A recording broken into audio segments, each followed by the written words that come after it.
Hello friends. आज इस video में हम जो टॉपिक डिस्कस कर रहे हैं वो है पाइनस की एनाटॉमी ऑफ लॉन्ग सूट।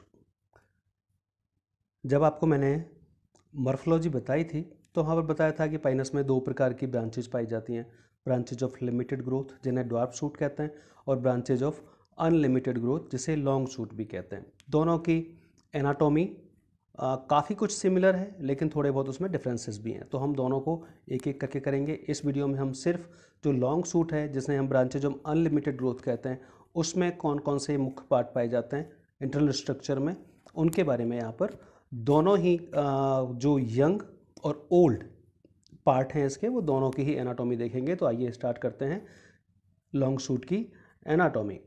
आमतौर पर जैसे कि मैंने आपको रूट के केस में बताया था कि जब भी आप किसी पार्ट की एनाटॉमी डिस्कस करते हैं तो उसमें तीन मेजर पार्ट्स के बारे में बताते हैं, जिनमें आउटर मोस्ट पार्ट इसका एपिडर्मिस होता है, मिडिल पार्ट में कॉर्टेक्स पाया जाता है और सबसे जो सेंटर में नीचे की तरफ भाग होता है वो स्टील होता है जिसमें वैस्कुलर बंडल्स पाए जाते हैं। वो ही तीनों भाग आप यहाँ पर भी स्पष्ट नज़र आएंगे आपको डायग्राम में। यहाँ पर आप इसकी स्ट्रक्चर देख पा रहे हैं।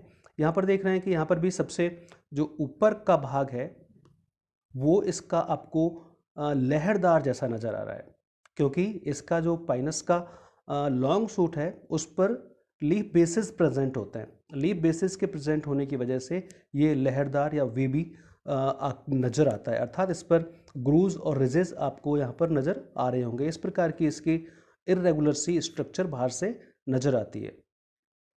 अगर हम इसके सबसे बाहरी भाग की बात करें जिसे हम एपिडर्मिस कहते हैं, तो एपिडर्मिस इसकी थिक वॉल्ड सेल्स की बनी होती है जिस पर मोटी क्यूटिकल पाई जाती है, क्योंकि ये एरियल भाग है और इसमें ऐसे एडेप्टेशंस होते हैं जिनके लिए इसमें क्यूटिकल हेल्प करती है। तो जो एपिडर्मिस है उस पर थिक क्यूटिकल पाई जाती है। इसके अलावा इसके जस्ट नीचे मल्टी लेयर्ड कॉर्टेक्स पाया जाता है, लेकिन यहाँ जो कॉर्टेक्स है उसका पूरा के पूरा भाग एक जैसा नहीं होता। यहाँ पर एपिडर्मिस के जस्ट नीचे की कुछ लेयर्स तो जो कॉर्टेक्स की हैं वो स्क्लेरेन्काइमा की बनी होती है यानी दृढ़ ऊतकी होती हैं, जबकि उसके नीचे जो कुछ लेयर्स हैं वो मृदुतकीय अर्थात पैरेन्काइमेटस होती हैं।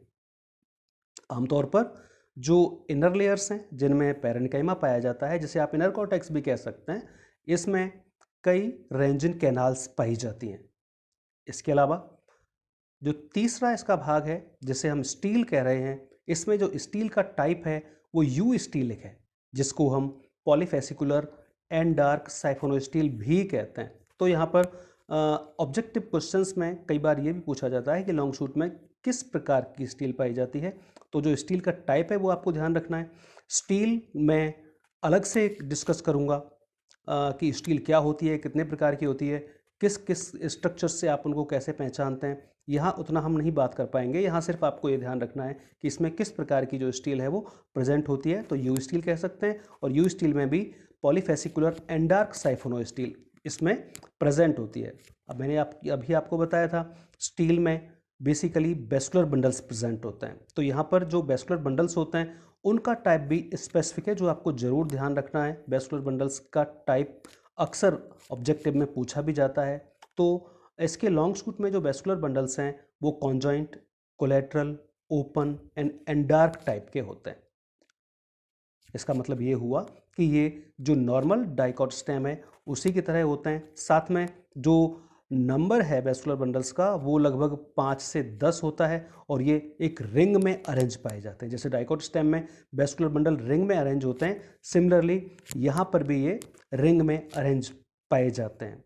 यहाँ पर वेस्कुलर बंडल्स के चारों ओर वो दोनों लेयर्स भी पाई जाती हैं जो नॉर्मली प्रेजेंट होती है, मीन्स पेरिसाइकिल और एंडोडर्मिस, लेकिन इन दोनों को डिफ्रेंशिएट करना लगभग मुश्किल होता है। अर्थात ये दोनों एक प्रकार से इस तरह कनेक्ट होते हैं कि इनमें दोनों में ये विभेद कर पाना संभव नहीं हो पाता कि इनमें से कहाँ एंडोडर्मिस खत्म हो रही है और कहाँ पेरिसाइकिल स्टार्ट हो रहा है, अर्थात ये इनडिस्टिंग्विबल होते हैं। तो ये दोनों भी प्रेजेंट तो होते हैं लेकिन बहुत क्लियरली इनमें आप डिफरेंस नहीं कर सकते कि कौन सा रीजन कहाँ स्टार्ट हो रहा है और कहाँ ख़त्म हो रहा है। इसके साथ साथ वेस्कुलर बंडल्स के सेंटर में एक नैरो पिथ प्रेजेंट होती है, क्योंकि अभी हमने देखा था साइफोनो स्टील है, तो साइफोनो स्टील की पहचान ही है उसमें पिथ प्रेजेंट होती है, तो यहाँ पर भी एक नैरो पिथ पाई जाती है। इसके अलावा अगर इसके आप जाइलम की बात करें जो कि अंडार्क टाइप का होता है, उसमें केवल ट्रैकिड्स पाई जाती हैं, मीन्स यहाँ पर वेसल्स नहीं पाई जाती, जो कि एंडोस्पर्म की मेन विशेषता भी होती है, उसमें वेसल्स नहीं होती। तो पाइनस के जाइलम में भी वेसल्स नहीं पाई जाती, सिर्फ ट्रैकिड्स का बना होता है। इसके साथ साथ फ्लोएम भी जाइलम के साथ प्रेजेंट होता है, क्योंकि जब हमने टाइप देखा था अभी वेस्कुलर बंडल का, तो वो ओपन टाइप के वेस्कुलर बंडल थे। मीन्स जो जाइलम और फ्लोएम है उनके बीच में पतली कैम्बियम स्ट्रिक पाई जाती है, अर्थात कैम्बियम इसमें प्रेजेंट होती है। तो जाइलम और फ्लोएम जो कि सेम रेडियस पर होता है, इनके बीच में कैम्बियम भी प्रेजेंट होती है। फ्लोएम जो होता है वो बेसिकली सी सेल्स, सी प्लेट्स और फ्लोएम पैरेन्काइमा का बना होता है। इसके साथ साथ उसमें कुछ एल्ब्यूमिनस सेल्स भी पाई जाती हैं। ये इसकी थोड़ी अलग से विशेषता है। आमतौर पर 4 प्रकार की सेल्स ही पाई जाती हैं, आप जानते ही हैं फ्लोएम में। लेकिन यहाँ पर कौन सी सेल्स नहीं आपको नज़र आ रही? Companion cells. तो यहाँ पर कंपेनियन सेल्स नहीं पाई जाती। जैसे जाइलम में वेसल्स नहीं होती, वैसे ही फ्लोएम में यहाँ पर कंपेनियन सेल्स नहीं होती। लेकिन यहाँ पर एक विशेष प्रकार की सेल्स इसमें प्रेजेंट होती हैं, और वो हैं एल्ब्यूमिनस सेल्स। इसके अलावा अभी जो मैं बता ही रहा था, जाइलम और फ्लोएम के बीच में इंट्राफेसिकुलर कैम्बियम प्रेजेंट होती है। जब इंट्राफेसिकुलर कैम्बियम प्रेजेंट है तो इसका मतलब आप ये समझ सकते हैं कि इसमें सेकेंडरी ग्रोथ भी पाई जाएगी, जो कि लगभग नॉर्मल डाइकोट स्टेम के जैसी ही होती है। इसके अलावा इसमें जब एनाटॉमिक की स्ट्रक्चर आप देखते हैं तो कई सारे लीफ ट्रेसेस भी आपको नज़र आएंगे। इसके साथ साथ a small and parenchymatous pith is present in the centre of the stem. अभी मैंने बताया ही था कि स्टेम के सेंटर में एक छोटा नैरो पैरेन्काइमेटस पिथ पाया जाता है। तो ये जो आपने स्ट्रक्चर देखी थी वो यंग स्टेम की, जिसके तीनों भाग बहुत ज़्यादा कुछ स्पेशलिटी नहीं है। नॉर्मल डाइकोट स्टेम में जिस टाइप की स्ट्रक्चर होती है वैसी इसमें भी है। इसका अब दूसरा जब मैच्योर हो जाता है स्टेम, तो उसमें क्या कुछ चेंजेस आ जाते हैं, तो वो यहाँ पर ऑलमोस्ट वैसा ही है जैसे मैंने आपको ओल्ड रूट का बताया था कि जब सेकेंडरी ग्रोथ स्टार्ट हो जाती है, अर्थात जब मैच्योर हो जाता है तो सेकेंडरी ग्रोथ हो जाती है, और सेकेंडरी ग्रोथ होने के बाद कई स्ट्रक्चर्स उसमें एक्स्ट्रा बन जाती हैं, नई बन जाती हैं। वो यहाँ पर भी होता है।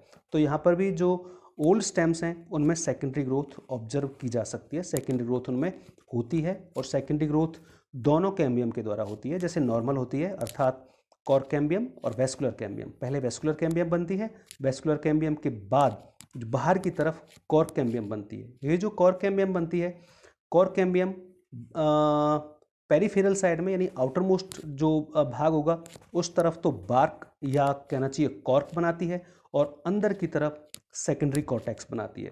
जो कॉर्क सेल्स होती हैं वो आमतौर पर डेड सेल्स होती हैं, जबकि सेकेंडरी कॉर्टेक्स है उसकी जो सेल्स हैं वो पैरेन्काइमेटस लिविंग सेल्स होती हैं। तो अंदर की तरफ जो सेकेंडरी कॉर्टेक्स बनता है, जब आप उसकी स्ट्रक्चर देखेंगे तो उसमें आपको कई सारी टैनिन सेल्स और रेंजिन कैनाल्स भी आपको नजर आएंगी। कई ऐसी सेल्स होंगी जिन्हें वो जो टैनिन से फिल्ड होंगी, और साथ में उसमें रेंजिन कैनाल भी होंगी। ये कहाँ पाई जाती हैं? ये पाई जाती हैं सेकेंडरी कॉर्टेक्स में। इसके अलावा जो कैम्बियम है वो बाहर की तरफ सेकेंडरी फ्लोएम और अंदर की तरफ सेकेंडरी जाइलम बनाती है। नॉर्मल कैम्बियम जो जाइलम और फ्लोएम के बीच में पाई जा रही थी, जिसको मैं वेस्कुलर कैम्बियम कह रहा हूँ, वो वेस्कुलर कैम्बियम जो होती है वो बाहर की ओर सेकेंडरी फ्लोएम बनाती है और अंदर की ओर सेकेंडरी जाइलम बनाती है।